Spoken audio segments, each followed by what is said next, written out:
To get the 13s naman. Well, siguro message ko lang kay Senator Alan. Make sure po na lagi po kayo naglo-loyalty check kasi may mga members kayo right now are in a dilemma, in a crossroads of what to do because yung pressure ng family nila.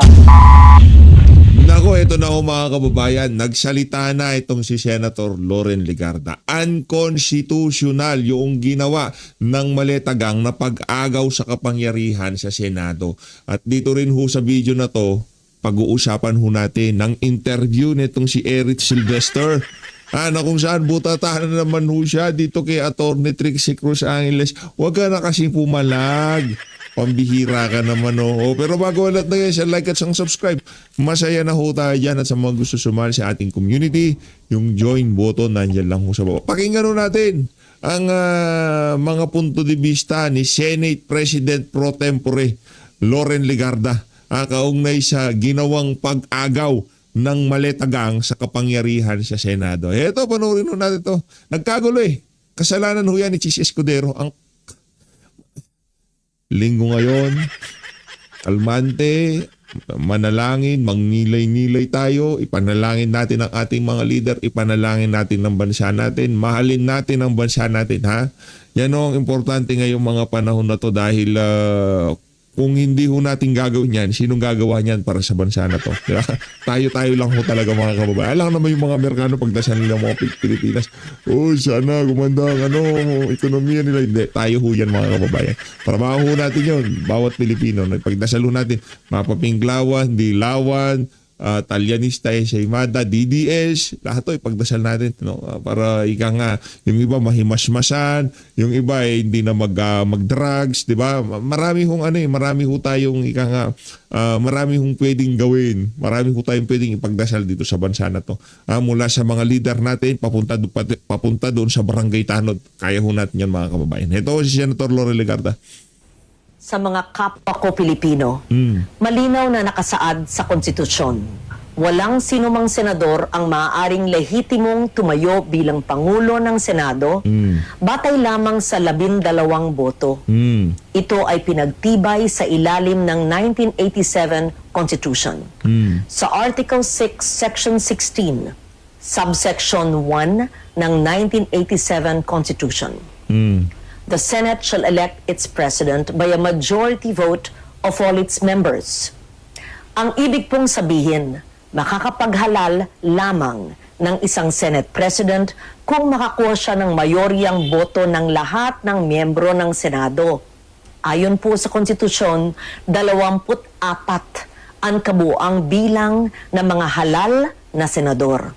Kaya naman, 13 po ang kinakailangan para magkaroon ng mayorya.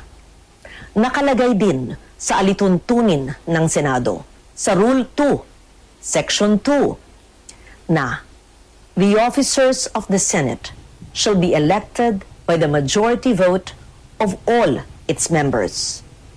Ang mga opisyal po ng Senado ay ang Senate President, Senate President Pro Tempore, Senate Secretary, at Sergeant at Arms. Yan. Hango at nakabase po sa ating konstitusyon ang mga alituntunin ng Senado. So lahat ng ginawa pala nila doon, hindi nakahango sa alituntunin. Pambira. So hindi pala illegal. Ang illegal pala, yung ginawa nilang pag bakante-bakante, kasi wala silang quorum kasi 12 lang sila eh. Dapat 13 quorum, di ba? Paano sila nagka-quorum? So, lahat ng ginawa nila mula sa roll call hanggang doon sa pagbabakante ng mga committee chairmanship hanggang doon sa paghahalal sa mga pro tempore kung sino-sino man dyan. Di ba? Invalid pala lahat ng ginawa nila. Okay lang ba to sa sambayan ng Pilipino? Okay lang ba para sa ating men in uniform to? Diba? Wala ano ho yan. Ika nga makikita ho natin yan sa mga susunod na panahon. Pero ako nakikita ko dito kung ngayong mga panahon na to, tayo lang ang ika nga sumasagpang sa kalokohan ng administrasyon na to. Walang nangyayari. Nakikita nyo naman ho mga kababayan. Meron naman. From 23 million yung followers nitong si Rapi Tulfo in Action, naging 22 na lang. Meron nangyayari. Diba? Malaking bagay ho yun. Yung ika nga presensya natin sa social media. Meron nga. I mean, yung ika nga yung tipong makakapagpabago dito sa bulok na sistema na to. Sa tingin ko kung sino yung mga nakapaligid niyan kay Bangag pagdating ng panahon, sila din yung mga ika nga magiging catalyst para magkaroon ng pagbabago dito sa bansa na to. Sila magsasagpangan na eh. Sila maglalaglagan na. Habang palapit ang 2028, dalawang bagay lang hong mangyayari dito. Mas magiging close sila, yung mga nakapaligid na ika nga magiging ika nga yung banding nila mas titindi pa. Dahil alam nila pagka dating ng 2028, kailangan mapanatili nila sa kanila kapangyarihan o pagka nararamdaman na nila na nabibitawan na nila yung kapangyarihan at poder sa Malacanang, doon na ho sila magpupulasan. Ika nga magkakanya-kanya na yung mga yan. Sino-sino sa mga nakapaligid kay Marcos Jr. ang magsasalba sa mga sarili nila? Yun ho ang aabangan natin dyan. Kasi tayo kahit na anong mangyari, hindi na tayo boboto ng Marcos. Ligarda. O si Lian na lang siguro pero itong si Loren hindi na. Kaya Let's tulad go. sa Senate President, boto rin ng mayorya ng lahat ng miyembro ng Senado ang kinakailangan upang magtalaga ng Senate President pro tempore, Senate Secretary at Sergeant at Arms. Yeah. Malinaw, 13 boto ang kailangan. Sabi din po sa Rule 15, Section 44 ng alituntunin ng Senado na except during the election of officers, a majority of the senators shall constitute a quorum. Simple lang po ang kahulugan nito. Iba po ang bilang na kailangan para sa quorum. Iba rin po ang bilang na kailangan para po sa eleksyon. Kapag eleksyon po ng mga opisyal ng Senado, kailangan ang mayoryang boto ng lahat ng miyembro ng Senado upang sila'y mahalal. Kaya naman, sa kabila ng aking paggalang sa aking mga kasamahan, labag sa konstitusyon at alituntunin ng Senado, ang nangyaring pagtatalaga ng Senate President pro tempore, Senate Secretary at Sergeant at Arms dahil 12 senador lamang ang nasa plenaryo na bumoto. Kulang ng 1 boto para masabing mayorya ng lahat ng miyembro ng Senado ang bumoto para sa pagbabago ng liderato. Samantala po, sa chairmanship naman ng mga komite ng Senado, malinaw din ang saligang batas sa ilalim ng Article 6, Section 16, Subsection 2, kung saan sinabi na, a majority of each house shall constitute a quorum to do business. Ibig sabihin po, 13 senador din ang kinakailangan na kabilang sa sesyon ng Senado upang makagawa ng anumang opisyal na gawain o quorum kung kaya't labag din po sa konstitusyon ang naganap na pagdeklarang bakante at pagtatalaga ng mga chairperson sa mga ilang komite. Madalas pong binabanggit ang mga nasa minorya ang kasong Avellino versus Cuenco upang palabasing lehitimo ang naganap na takeover sa Senado. Pero hindi po maaring gawing shortcut ang Avellino upang pababain ang bilang ng mga senador na kailangan para sa quorum, sa eleksyon, at para magkaroon ng reorganization sa Senado. 1949 pa ang kasong ito at naganap sa ilalim ng 1935 Constitution. Nagbago na ang ating saligang batas, 1987 Constitution na ang sumasaklaw po sa atin. Dito, malinaw na 13 ang kinakailangang boto para maghalal ng Pangulo ng Senado At parehong bilang din ang kinakailangan para sa pagboto ng mga opisyal. Hindi rin bago ang patakarang ito. Noong pang 1973 Constitution, malinaw na ring nakasaad na ang Speaker ng National Assembly ay dapat mahalal sa pamamagitan ng mga mayoryang boto ng lahat ng miyembro. Kung tatanggapin natin na maaring basta-basta na lamang bawasan ang bilang ng mga senador na kinakailangan para sa eleksyon ng mga opisyal at pinuno ng mga Magic number ho pala talaga sa sa Senado, hindi 12. Ang magic number ay 13. Magic number ho lagi 13 ho mga kababayan, hindi 12. Kailangan 13 talaga. Yung pinagpipilitan nila naghalal sila ng ganito, wala nga silang quorum eh. Diba? Hindi nila pwedeng declare na mayroong quorum, wala namang quorum dahil nasa Pilipinas lahat ng mga senador, nakakulong nga lang pero nasa jurisdiction sila ng Pilipinas. Ginagamit ho pala yung yung jurisprudence, so yung mga nagdaang ginawa nila diyan sa Senado kung yung ibang mga senador nasa labas ng bansa, nasa Pilipinas naman. Alam naman ho nila yan. Pinagpipilitan nila at napaka-confident nilang ipagpilitan ito kasi yung naratibo, yun ang gagamitin ng media. Ganun lang naman ho yun. Di ba? Oh. komite. Malaki ang magiging epekto nito sa operasyon ng mataas na kapulungan. So tuwing may mga senador na nagkakasakit, nasa abroad, pansamantalang wala sa session, na aresto, na detina, at iba pang kadahilanan. Maaring gamitin ang dahilan na ito para palaging mag-reorganize ng Senado. Pag nangyari po yun, hindi na representasyon ng taong bayan. Interes at issue ng panahon ang magtatakda kung sino ang nasa mayorya at mga opisyal. Paano pagka ginamit ng susunod na administration yan? Yung ginagawa nila na yan sa kanila? O sila naman ang ngayon kukontra? Sige, Sen Loren, paggamit na natin sa kanila. Dahil sa administration, maraming makukulong sa mga yan. Sa tingin ko, karamihan ng mga yan, mga puro malitagang yan eh. So, puro kalaban nila yung mga maiiwan dyan sa Senado. O hindi na mapapalitan. O doon na natin baguhin na saligang batas. Ng Senado.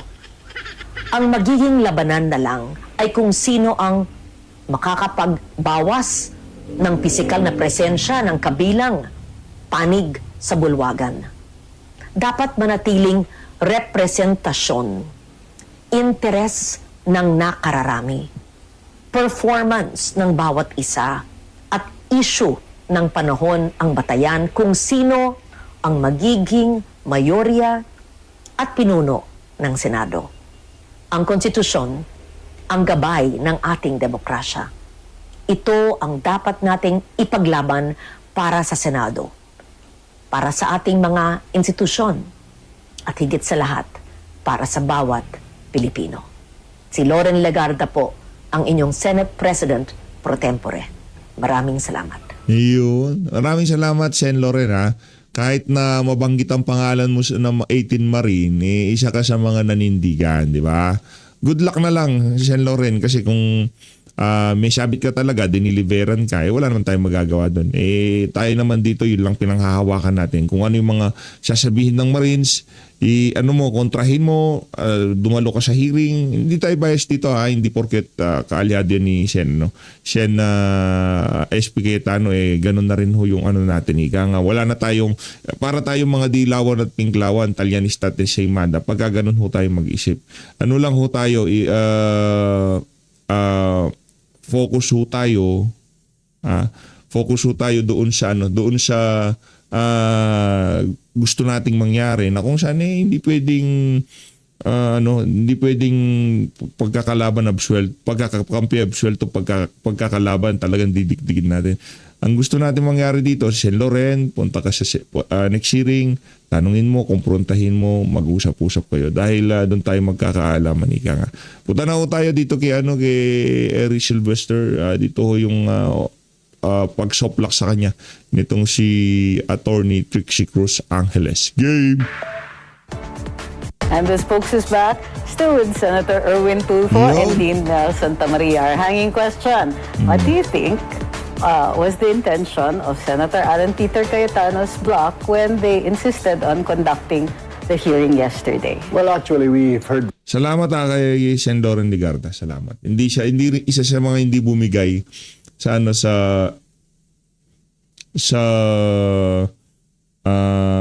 panggigipit na to ng Malacanang. reports earlier today na they will really push it despite the fact na there were already orders from the acting Senate President Gatchalian na all employees will work from home. Pero so walang employees from the Senate that day except yung mga employees nila, yung mga security nila, kaya tingin mo maraming tao. This time, we heard reports that they were really trying to pin down. As a matter of fact, earlier today, nagtawag na sila na supporters like this, like that. Wala naman dumating masyado. So yun ang target lang. Ngayon, hindi lang makuha yung disturb yung administration kasi sanay na yung tao kung ano lang tinawag sa administration. Dito na lang sa leadership ng Senate. Tito Soto, myself. Pero dahil si Win, wala silang makita. So, wala si Win. Ang nakapagtataka, obvious naman, doon sila nagkamali. Hindi nila binanggit yung dalawa pang senator na nasa block na nila, si Loren and si Mark Villar. So, doon pa lang ay maiisip mo na ano ba ang purpose nito? To, syempre, siraan. Diba? And then, number 2, ako yung spokesperson. Banata natin, banata. Number 3, tatakbo Ikaw ba ay spokesperson ng Maletagang? Inigyan na ng pangalan, Maletagang na sila ngayon. Masama. Oh, di ba? Maraming gang dyan ito sa politics, makakalaban ng manok namin. That's all. It's all politics. Social politics. Kanya-kanya naman perspektibo yan. No? It's all politics. Nilalabas nila katotohanan. Ako, huwag nyo na ho akong pakinggan. No? Huwag nyo na ho akong pakinggan.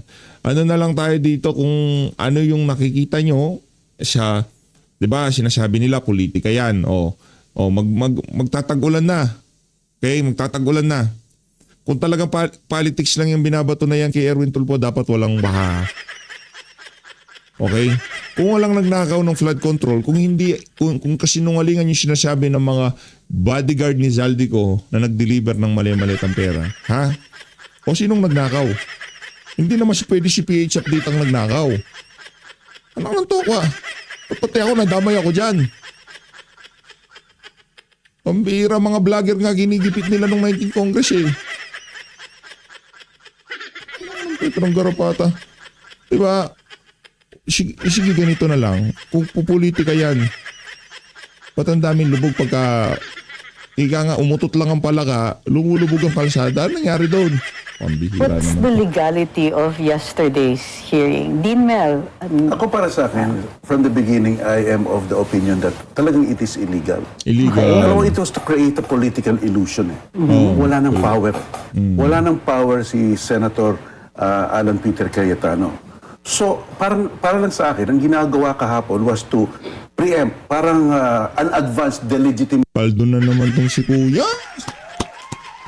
Paldo na naman. Ibang klase talaga, oo. attempt dun sa committee ni Senator Erwin, no? Kasi uunahan na natin to para we will devalue, we will delegitimize yung tingin nila. So yan, isa yan, no? At saka to create a legal cloud of doubt. Legal Which is not cloud. there. Wala naman. It's Wala really naman. a total exercise in politics. but don't you think there's value in the testimonies? After all, they were made under oath, plus they were supported by an affidavit. Okay. Then you're talking about the credibility of the witnesses, witnesses, the yes. credibility of the affidavit. Yung mga yung tinutukoy niyang witnesses, yung mga bodyguard. Mga bodyguard ni Zaldico. Mga utusan ni Zaldico. Okay? Di ba sinasabi natin si mastermind si Zaldico? Okay? At tinutukoy nito yung mga bodyguard ni Yes. And Zaldico. how the witnesses place themselves in yung tinatawag namin sa batas na personal Abogado din yun eh, abogada. Ano siya? Kumbaga, panyero mo yan, panyero. Panyera. vulnerability. Ibig sabihin magte-testify ako, kaya kong makasuhan ng perjury, malalagpasan ko to. Okay. Dapat ganon. Wala yon. We have no counter evidence. Yun ang sinasabi ko kay Madriaga kanina. Yung kay Madriaga, nag-execute siya ng waiver Oh, waiver. Okay, waiver. O, sige. ng kanyang bank account. Oh. Kaya yung sinasabi niyang mga amounts, pwede natin tignan. Oh. Makikita niyo dyan eh. Kabado si Kuyang. Kalma lang. Kita sa mukha niya eh. So, mas may kredibilidad si Madriaga kaysa sa 18 Marine. Okay, okay. Counter Pati itong si Barry Gutierrez, kalmahan mo lang, hindi tanga yung mga manonood sa'yo. Sabi siguro kay Mel Santamaria, hindi porket abogado ka mabubola natin ng mga manonood. Mga tauhan yun ni Zaldico. Prof. Mel Santamaria, wag masyadong pahalata. Okay. Oh. evidence. Yun ang sinasabi ko kay Madriaga kanina. yan, Yung kay Madriaga, Yan. nag-execute siya ng waiver ng kanyang bank account. Kaya yung sinasabi niyang mga amounts, pwede natin tignan. Tingnan yung mukha nito. Makikita niyo dyan. Naku. Patango-tango. Bakit? Isa ka ba sa mga sumalansa kay Madriaga? Hindi, ano na ho yan. Kayo na bahala dyan. Yung tawag nila kay Zaldico, Boss Saldi, nakakasalamuhan nila si Boss Saldi, kasama sila sa payroll ni Boss Saldi. Iga nga talagang lahat ng transaksyon nila involved si Boss Saldi. O dito tayo kay Madriaga na kung saan pinagpipilitan niya na close sila ni VP Sara. Huwag mo nang ipilit si Madriaga. Hindi problema. Kung talagang saan maging private prosecutor ka, ipagpilitan mo yung naratibo ni Madriaga. Tingnan natin kung saan aabot. Dahil dun sa pag-execute niya ng bank waiver, credible na siya. Palakpakan natin itong si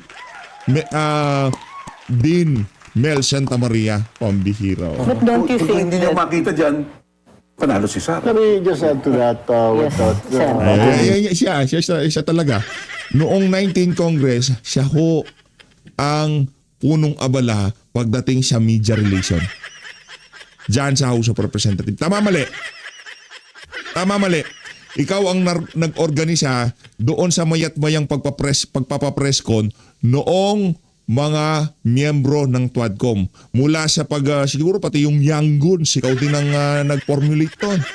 Basta media relation, siya yung punong abala nun. Kaya kung gaano kakups ang media sa House of Representatives noong mga panahon na yun, alam na, kayo mga media, huwag kayong masaktan pagka tinatawag kayong bayaran.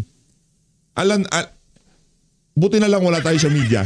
Nasa social media tayo. Meron pa rin naman media pero di ba? Wala tayong nakakasalamuhang mga politiko dito. Hanggang dito lang. Di ba? Makita natin sa larawan. Hanggang dyan lang tayo. Pero magkaroon ng interaction, magkaroon ng kung ano-ano. Hindi rin tayo papayag ng gano'n. Mahirap na. Baka makorner ka, mahirap na. Di ba?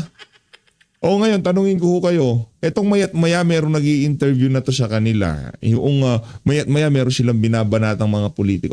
Kinakabahan ako sa mga yan, sa totoo lang. Bakit? Baka yung pagbanat nila na yan, naghihintay lang ng padulas yung mga yan. Kaya ingat to kayo, yung mga media, kagaya ng mga nasa ABS, yung mga nasa News 5, yung mga nasa GMA, banat sila ng banat sa mga politiko, mayat-maya, naghihintay lang pala sila ng Chibena package.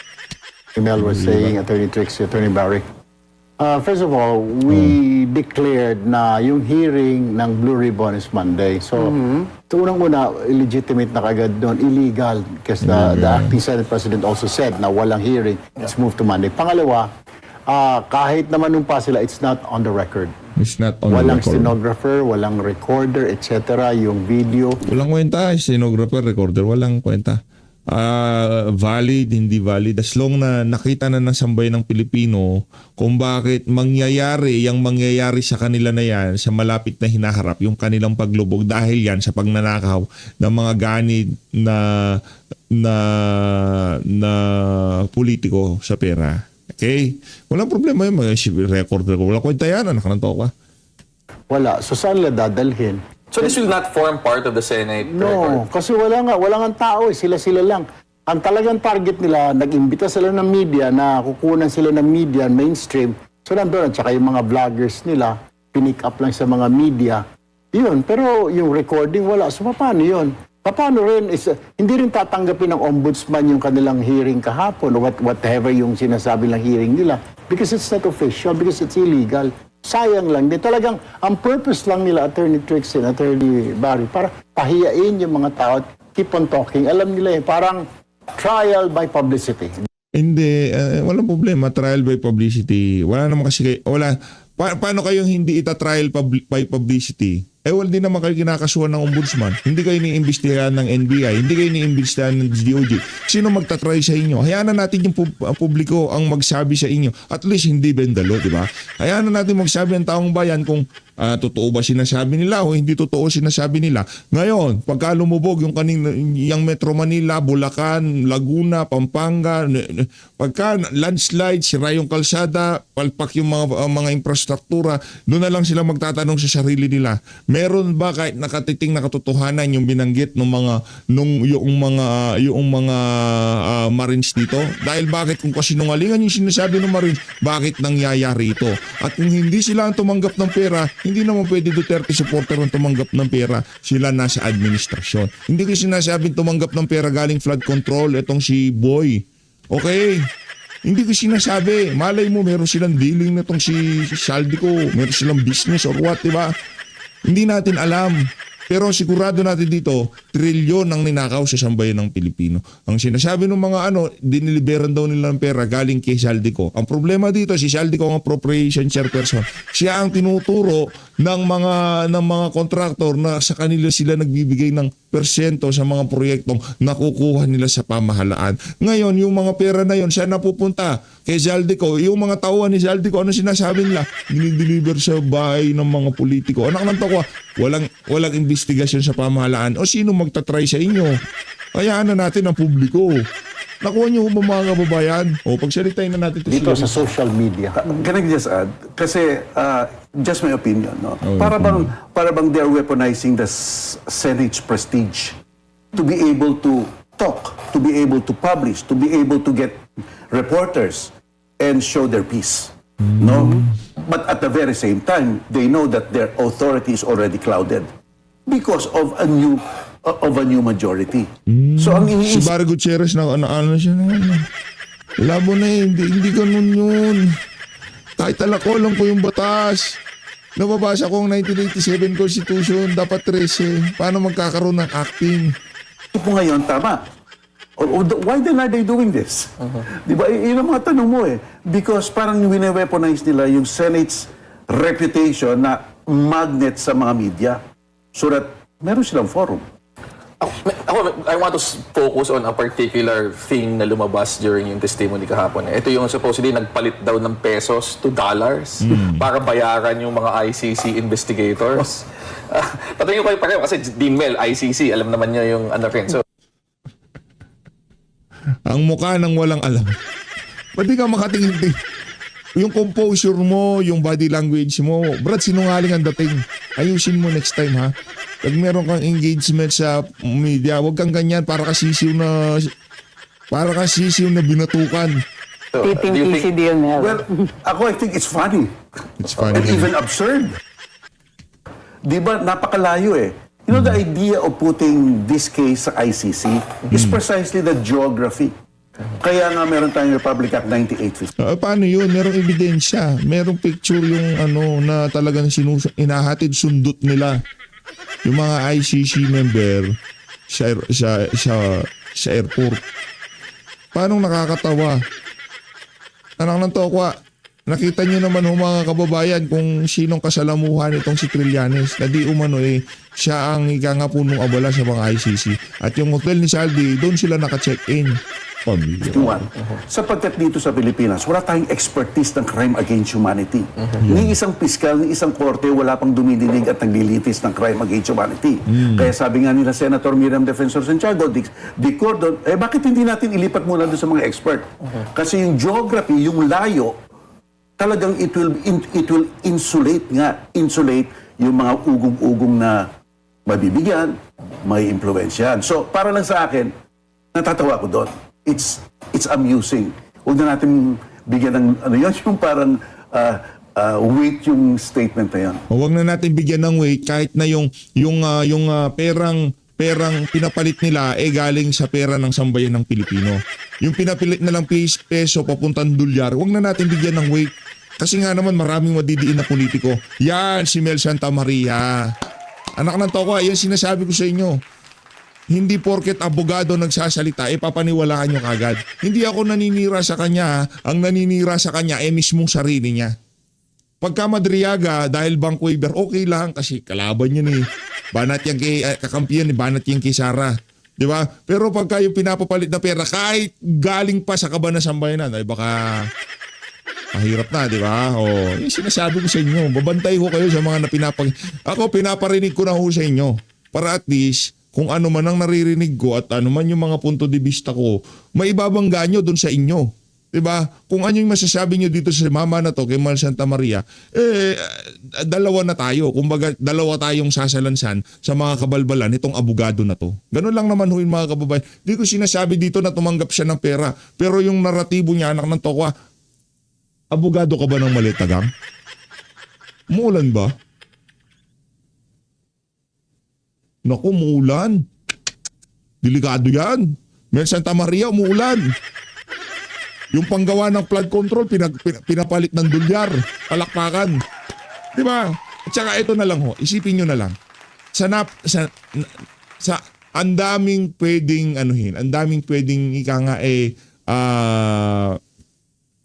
kung gumagawa lang sila ng istorya, lugar specific, yung amount specific, yung timing, di ba? Kaya mahirap po sabihin na gawa-gawa lang ng ano yan. Marines, ano yan?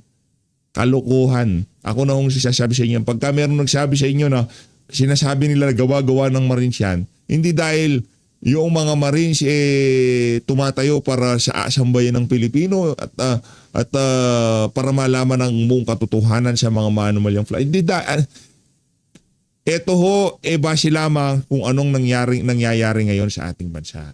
Diba? Kumbaga, kahit ayaw maniwala ni PH sa mga Marines na yan, bibigay ko na yung benefit of the doubt. Ika nga magda-doubt na ako. Diba? Kaso, yung epekto nung kabuktutang ginawa nila nung 19 Congress, nararamdaman natin ngayong mga panahon na to. Kung hindi totoong walang nagnakaw, bakit merong lumulubog? Bakit ang daming substandard? Ba't ang daming ghost project? Mel Santa Maria naman. Mas matalino ka naman dyan. Ang isa pa, let me add to that, yung Hindi ka naman magiging Dean Brad. si Congresswoman Laila. Yeah. Doon sa first affidavit, sinama nila. Tapos winidraw nila kasi may nagsabi, hindi pa naman siya congresswoman dyan. Oo, kasi ang pagkakaalam nila, nung ginagawa nila ang affidavit, ang buong pagkakaalala nila, congressman na siya. Kaya nailagay doon, congressman. Ngayon ginawa nila, hindi siya congressman, pero kasama siya sa mga tumanggap. Di umano. Election 2025. Tama. Tapos kahapon, binalik na naman dahil ayaw tumigil ni Congresswoman De Lima. Hindi dahil ayaw tumigil. Kasama siya. Yung pagkakasama lang niya doon sa mga congressman. Okay? Yung kasi hindi nila alam Congressman na, noong lumabas na tong issue na to, congressman na siya. Kaya buong akala nila, noong panahon na hinahatiran o tumatanggap siya o kung ano pa man, akala nila congressman na siya. Yun ang paliwanag doon. Ngayon, kung yung naratibo, sinasabi, tinanggal, hindi ganun yun. Ibig sabihin, nakuha kayo sa propaganda ng mga mainstream media para makisabwat sa pagtatakip dito sa pinakamalaking skandalo na to. Nakikisabwat yung mainstream media. Nakikisabwat sila. Kasi kung yung naratibo ng mainstream media pabago-bago ng statement, hindi consistent sila. Consistent sila. Ang binago lang kay Leila de Lima. Merong hindi nabanggit, oo. Pero yung consistency nandun. Yung sinasabing, ganito nung una, ganito ngayon. Ganun nga ang problema Nagkamali sila, ang buong akala nila, nung 19 congressman na si Leila. Kaya naisama yung pangalan niya doon sa mga congressman. Huwag na ikaw naman, Eric, hindi ka Pangalawa, yung pare. Pare. Ano naman kinalaman ng pare sa flood control? Bibigyan siya ng milyon-milyon ni Saldico. Doon na lang. Bibigyan talaga ng milyon-milyon. Isa si Father Flavi sa mga pari nila dyan sa House of Representatives. Isa yung pari na yan, isa sa mga maiingay. Kumbaga siya yung representante ng simbahang katoliko dyan sa House of Representatives noong mga panahon na yon. Tama, mali? pagka may Twadcom, pagka merong witness sa mga nung evidence gathering ng Twadcom sa AJK, kung maalala nyo, sinong sumasama sa mga di umanong biktima, pamilya ng biktima ng AJK, sinong sumasama? Kayo naman, huwag tayo maglokohan dito. Nagkataon lang yung perang ibinigay dito kay yung mga perang di umanong ibinigay dito kay Father Flavi nakakaladkad sa mga maanumalyang flood control project. Oh, ngayon magtatanong ka bakit nga naman na mabibigyan siya? Wala naman siyang proyekto. Hindi mo naman kailangan magka-proyekto. Kailangan mo lang makiisa sa kabuktutan ng mga kawalangyaan nila sa House of Representatives. Huwag tayong yung tipong dati siguro dito sa mga ganitong klaseng mga punto de vista nitong si Erich, medyo galit na tayo. Pero ngayon, parang wala na. Yung tipong, Brad, lumabas na sa kaliwanagan ng kalukuhang ginawa niyo. Hindi tayo maluloko. Alam mo, yung inconsistencies na sinasabi na pati pare kasama, pati yung mga makakaliwa, hindi nga makalapit sa administrasyon yung mga kaliwa na yun eh. Sinong di makalapit sa atin? Sinungaling si Franz Castro, hindi makalapit. Gusto mo pakitaan? Teka lang. Ito, sinungaling tong itong Erwin Tulfo na to. Sige lang, salita ka lang dyan ha.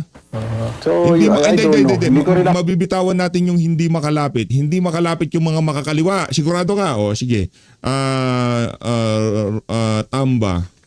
Pangalan kasi ni Romualdez sa computer ko, Tamba eh. Pakitaan ko lang ko kayo kung papakita ko sa inyo kung gaano kasinungaling yang yang ACT-CIS party list na yan ha. Yan party list dati yan eh. Papakita ko lang kung gaano ka kasinungaling na hindi makalapit sa administrasyon. Kapal na mukha mo ha. Teka lang. Nasaan na ba yung PH? Matagal ka PH. Ngayon hindi mo kasi inaayos PH eh. Hindi inaayos yung file. Oh. Ba yan? Konti na lang. Ayan na.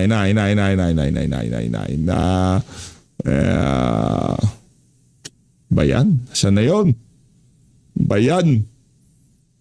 Bayan. Hindi, tuloy na muna. nakikita na kausap ni Saldico yung, dahil lagi ako sa office ni Saldico to get bang info dahil siya yung nag-feed sa akin. Ito yung palabas natin. Ito yung gusto ni speaker na news natin. Because I was the director for communications.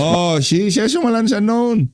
Sabi ko naman sa inyo, kala nyo nag-aano si PH ha. Kung gaano ka kukupsat ka baboy ng tanong ng mga taga-House of Representatives nung mga panahon na yun. Kasalanan ho ng mama na yan.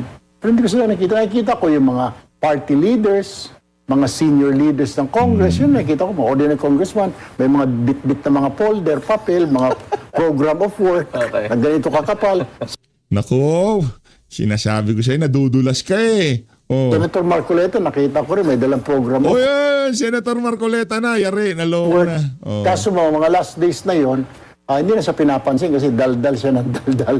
Hindi na siya, parang out na siya. Kaya galit na galit siya. Parang sinasabi mo, yung mga program of work, may dinadala tapos walang dinadala tapos out na siya. Ano yung laman ng program of works pambihira? Doon kay Speaker Romualdez and kay Saldico. Nakabistuhan na. Senator Alan said that he will step down if a 13th senator crosses over to your group. I don't Do you believe. think this will come? No, I don't believe kahit na mag-15, 16, 17 pa kami. Ginawa niya na yan sa Congress when he was the Speaker of the House. Bababa siya. Kasi susundin niya saligang batas. Yung Biblia, yung saligang batas at yung Senate rules, yun lang sinusunod niya. Ako mismo babanatan ko siya pagka hindi siya musunod. At base doon sa nakita ko sa mama, meron siyang prinsipyo at paninindigan. Bababa siya. Huwag ko na sirahan si SP Cayetano, okay? When it was time for him to step down, kasi may gentleman's agreement sila with Lord Alan Velasco. Come June 21 yata, 2020, ako na. Come June 21, pinadlock niya yung plenary. Tapos dinala niya yung mace. Akala niya, hindi makapagsesyon pag walang mace. Ang ginawa ni Lord Alan, pumunta Sa yan celebrity. sa celebrity. Doon siya nag-kwan. At pagkatapos, kaya yung sinasabi niya, nakikialam yung executive administration sa Congress, sa legislative. Kasi na-experience niya when he was ordered by then sa President Duterte step down, it's Alan's turn. Lord Alan Velasquez's turn. Doon pa lang siya bumaba. Otherwise, hindi siya mababa. Na-continue nakapadlock yung Congress and dala-dala niya yung may sa bahay. Buti niya siya nakasuhan ng robbery or theft. One more thing, maybe Trixie, Sec Trixie, because he knows it will not happen. Sapagkat doon sa Halos Host, Trillanes, and the Lima case, sabi ng ating Korte Suprema, ang isang senador, o ang isang senador na, let's say, may legal warrant o may legal custody o nakulong, hindi pwedeng makakaboto, hindi pwedeng makakapagdebate, hindi pwedeng mag-participate. Si Jinggoy wala na doon. It will never happen. Kasi we already have jurisprudence that a senator in prison or a public officer in prison cannot vote, cannot debate, cannot participate. Pero yung mga sulat-sulat pwede. So it will not happen. But don't you think that this gives credence to the stories that are going around? Well, actually, Senator Jinggoy did say that he was threatened several times that the cases are going to be filed against him, and one in particular for plunder, so that he cannot be able to participate in the Senate. He said that basically was the driving force. Doesn't this now give more weight to what Senator Estrada has said? But then you go to the rule of law again. May ebidensya ba kaya siya nandoon? Yun lang naman di ba? But isn't that the presumption, of course? What he's saying is that the executive being in control of the proceedings prior to the judiciary, that these can be manipulated. And in fact, this is the strong impression being left because he had been threatened. And that threat was made good. He has been arrested and he is now detained. Ang dali kasing i-weaponize nung mga argument na yon. Yes. Why? Because ang tagal naman ng investigasyon eh. If I am the respondent, I know when O, teka lang. Hindi ka naman makakapalag sa mga punto de vista nitong si Atty. Trix kaya nagkakaganyan ka. O, sinong ito? O, sinong ka-meeting ni Martin Romualdez dito? O, ano yan, 19 Congress siya. Sinong ka-meeting niya dyan? Hindi daw makalapit yung mga makakaliwa. Paano daw sila nabigyan? O, tanongin mo natin sa buhay ng Pilipino ngayon. Sino ang ka-meeting ni Martin Romualdez dito? O, di sa larawan na yan. Sino? Brosas. Ba't nandiyan ka? Tayo, hindi ko maturo. Si Brosas, katabi niya. Basta karamihan niya, ito si anong pangalan nito? Merong pinapaaral na anak sa Europa. Bayad muna dati to. Basta makakaliwa lahat yan. Kalimutan ko pangalan. Gabriela. Malabo eh. Malayo eh. Eto, i-zoom natin. Itong si Casino, katabi ni Brosas. Itong katabi ni Brosas, si Casino yan. Tapos nakatalikod yung iba. Pero yung sinasabi nitong si pangalan ito, itong si Eric Silvester, na hindi totoo na paano pati mga makakaliwa nakalapit kayo dito kay kamiting nga niya eh. Isa nga sila sa kinasangkapan para banatan si VP Sara eh. Mula sa Tuadcom hanggang sa interview sa media, walang kumpay ang pagbanat nila tapos tatanungin mo kami paano nangyari. Si Raulo. it's coming. I'm sure he Exactly did. know Yes, when it's coming. It just came. Yung problema, But it just came. isn't that it? Parang Well, one I agree. It can mabilis create and then that- suddenly it it can create comes. that impression. Especially at It can this create time. that impression, but the rule of law must always proceed. Pero let me add to that. Yes, In Sen. fairness. Ombudsman Remulla was already saying we will be coming out with a warrant. Pero nagka-problem pala, may mga glitches, may mga kulang pa na documents. Even the President, may mahuhuli na ngayon Sabi nga December. niya by warrant. before December, di ba? People were angry. January came, February. Kaya yung rating na Presidente buwaba ng buwaba because hindi natupad yung sinasabi niya na ang sabi ng iba, puro kasalita. Hindi. Kaya hindi natupad noong mga panahon na yon kasi ang estratehiya nun, sinusubukan nilang pababain ng timpla ng issue na to sa publiko, sa social media. Tinitingnan nila, kumbaga tinitest nila yung water. 'Di ba? Ngayon dumating yung panahon, ayaw talagang bumaba at nagtatanong sa bayan ng Pilipino. Doon na ho sila nagkaroon ng problema. Umabot na doon sa leadership change, marami sa Senado, marami na nagtatanong bakit natigil ang hearing. O eto na ngayon. yung mga kakasangkapanin nila para sana mas mapatagal o hindi matalakay sa Senado yung issue na yan, o sila na ngayon yung mga nasa ombudsman, o ngayon ang ginawa, tinuluyan na dahil nga naman nagsilipatan. Pero tayo naniniwala merong ebidensya itong si Senator Jingo Estrada na kung saan sa takatang panahon lalabas yan. Mga sasabihin na to nitong si Erwin Tulfo, ika nga mapapasinungalingan lahat ng kabalbalan nila na yan. Ngayon ginawa na, ngayon sinasabi naman, kasi para lumipat. No, wala siyang pressure. Well, to admittedly, meron sa grupo namin, kinausap siya. Mga kaibigan niya. Normal yun if there's coup d'etat, Attorney Mel, Attorney Barry, Attorney Trixie. Barkada mo. Tama yung sinasabi ni Senator Pia. Ang tagal na natin magkakasama, 20s, hindi niyo ako kinumusta. Ba't ganun? So may mga magkumpare pa dyan, may mga magkumare. Kaso mo, nung coup d'etat, maganda sigurong committee na in-offer sa kanya, lumipat. Ngayon, normal yun, nakakausapin. Kagaya ni Senator Chis Escudero. Mga barkada niya, si Win, si Mig, si Sen Rafi, barkada niya yan. Ganun din, sina Senadora Loren, mga magbabarkada yan Kaya nga, normal yung kinausap talaga. True. Pero we can't offer anything dahil wala naman kaming, sandigan is not under our powers or ombudsman. So what can we offer, di ba? As a matter of fact, sila din naman kinausap kaming apat, si Senator JV, ako, si Rafi, and Lito, na sumama sa kanila para matibay-tibay yung majority nila.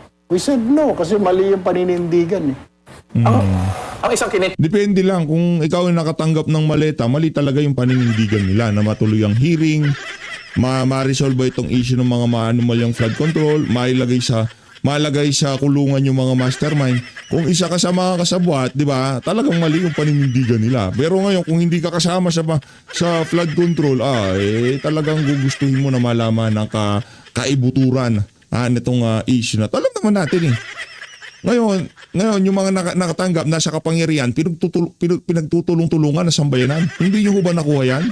Pambihira. claim ni Senator Alan ngayon is that the new majority is poaching from his group. Normal yun Oo nga. It's normal, di ba? To get the 30 is normal. Well, siguro message ko lang kay Senator Alan. Make sure po na lagi po kayo naglo-loyalty check kasi may mga members kayo right now are in a dilemma, in a crossroads of what to do because yung pressure ng family nila, pressure ng community. Pressure ng family. Isasay bunga nga mo. Aaming ka rin. Naku, matindi ho yan Ginigipit na huwata yung mga kasamahan nitong si Senator SP Cayetano. Sa kanya na, sa bunganga niya na mismo nang galing. Pressure sa family nila. Naku, naloko na. Ng groups nila, children na asking na raw, why aren't you working, dad, mom? So, there's 2 or 3 pa po sa grupo mo. Baka malagasan pa po kayo. So, be ready. Hindi tayo nagre-ready. Alam naman natin na talagang lilipat sila. Alam mo sino? Si Senator, bumigay na pangalan nito, bumigay na sila Nag-iiyak daw yung isa, pumunta sa Malacanang yun, lumipat na yun. Yung nag-iiyak na nagpunta sa Malacanang, si Boy Gilay. Nag-iiyak daw Nagmamakaawa daw ngayon itong si Joel Villanueva, siya na sinusunod nila. Naiintindihan natin na kung sino pa yung mga hindi tumanggap ng maleta, sila pa tinatakot na yung mga Start doing So weird. attendance, loyalty, kung nasaan. Pag hindi na po nag-attend sa mga meeting po ninyo, dyan po sa bahay ni Senadora Loren, ibig sabihin, nababawasan na po kayo. Hindi, sabi mo, hindi na dumadalo, natakot na ho sila. Ganon. Isa sa mga questions that I've gotten over the past few days is, meron bang possible legal accountability yung grupo naman ni Senator Alan given that they are holding on, still saying that they are the majority? Well, okay. Pwedeng pag-aralan kung papasok niyan sa usurpation of authority. Dahil ang usurpation of the authority under the revised penal code is precisely that. You feigning authority when there is none. So, pwede yun.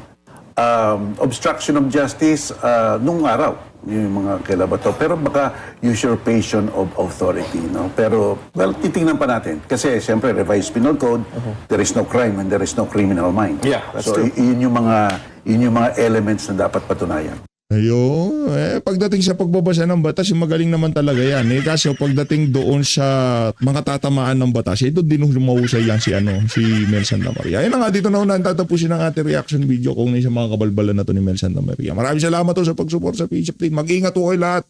Mahalin natin ang Pilipinas.